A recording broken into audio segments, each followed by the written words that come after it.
Hey guys, it's Adam with Frazer. It's a big day. It's here, the long-awaited, all-new Chevrolet 3500 2020 model year.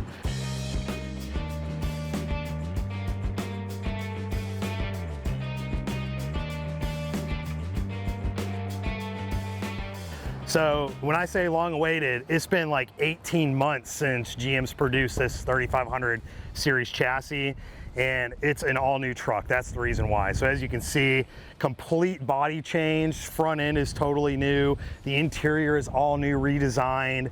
A big notable change is the engine. So this is the gasoline version. Previously it was a 6.0 liter Vortec. This is a 6.6 liter.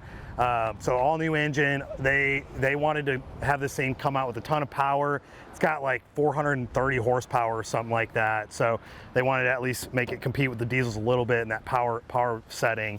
Another big, huge increase is the GVWR in this chassis. Forever, it was rated at 13.2 or 13.3. This one came out at 14,000 pounds. So hopefully that'll allow us to put a few more, larger modules on the chassis. So big changes.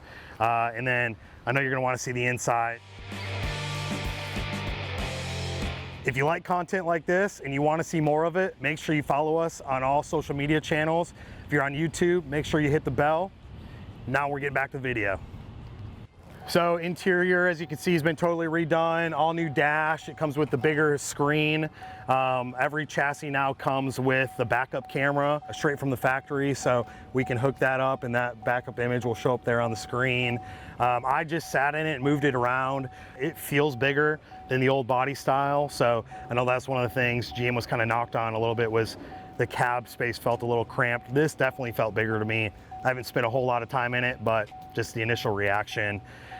Before the truck came to us from GM, it actually went to LiquidSpring. So LiquidSpring did a test fitment. They wanted to make sure that this new kit would fit on this new chassis. So they did an awesome job. Props to LiquidSpring. They continue to kill it. Great partner with us. But yeah, so they had a kit developed already. They received the chassis. They put all these components on, make sure everything fit just the way they wanted it to, and then they got it to us in a quick turnaround time. So the vehicle's already prepped with LiquidSpring. We got to do a few modifications to the chassis, but other than that, it's ready for us to put a box on it and give it to Houston Fire Department. This is actually their chassis, so we'll be delivering this to them in June 2020, just a couple months from now.